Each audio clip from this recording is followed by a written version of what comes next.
কলকাছিয়া ফুলৰাচৰত অপৰিৱৰ্তিত বান পৰিস্থিতি চালিৰ ওপৰত আবদ্ধ হৈ আছে প্ৰতিটো পৰিয়ালৰ লোক।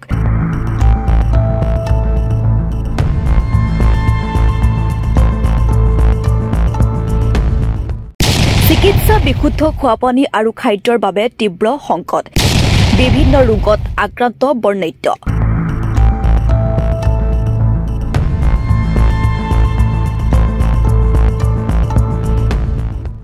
উজনি নামনি সমগ্ৰ অসমতে বানপানীৰ বিভীষিকাই সৰ্বসাধাৰণ ৰাইজক জীয়াতু ফুকাইছে। ব্ৰহ্মপুত্ৰ আৰু বেঁকী নৈৰ পানীয়ে বৰপেটা জিলাৰ ফুলৰাচৰৰ হাজাৰ হাজাৰ লোক এতিয়াও জলবন্দী। ঘৰৰ চালিলৈকে পানী থকাত চালিৰ ওপৰত আবদ্ধ হৈ আছে প্ৰতিটো পৰিয়ালৰ কণ কণ ল'ৰা ছোৱালীৰ সৈতে পশুধনো। বিগত 3 দিন ধৰি নৈপৰীয়াৰ ৰাইজে বানপানীত আবদ্ধ হৈ আছে যদিও বন্যাতৰ মাজত দেখা দিছে তীব্ৰ সংকট। শৌচাগাৰ বিশুদ্ধ খোৱাপানী স্বাস্থ্য সেৱা আদি নথকাত শিবিৰসমূহত দেখা দিছে বেমাৰ আজাৰে।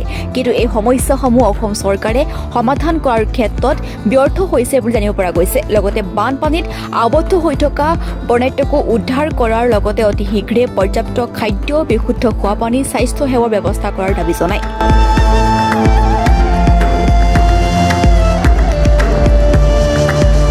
3 দিন থাকি তার মানে খাওয়া দাওয়ার খুবই অসুবিধা।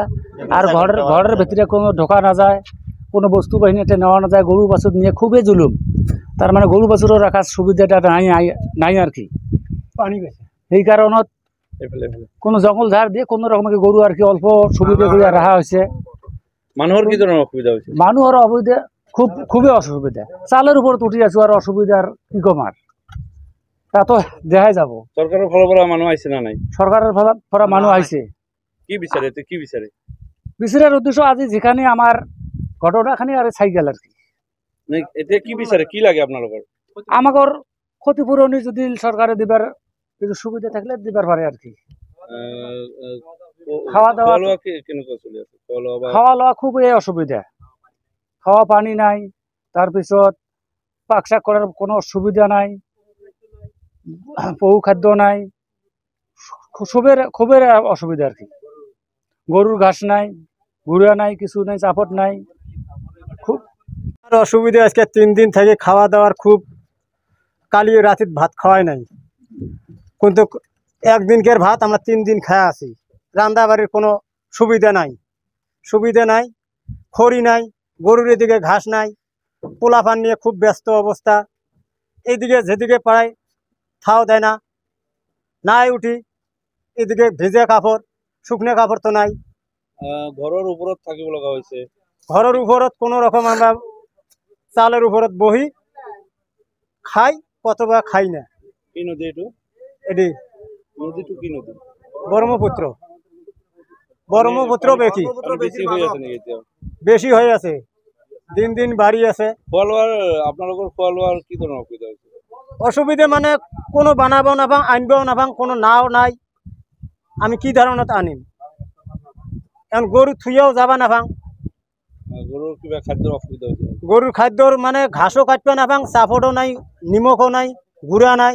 কি নাম ঠাইখিনিৰ নাম কি? হ্যাঁ, গাঁওখনৰ নাম কি? বান্দৰমুড়া। ফুলৰাই কয় কিন্তু।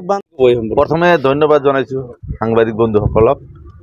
বিভিন্ন চেনেলৰ পৰা আপোনালোকে আহিছে, আহি আমাৰ এই বন্যাত্ম অঞ্চলত আহি প্ৰদৰ্শন কৰি এই মানুহৰ যে বুজ লৈ আছে আপোনালোকে, তাৰ কাৰণে প্ৰথমে ধন্যবাদ জনাইছোঁ।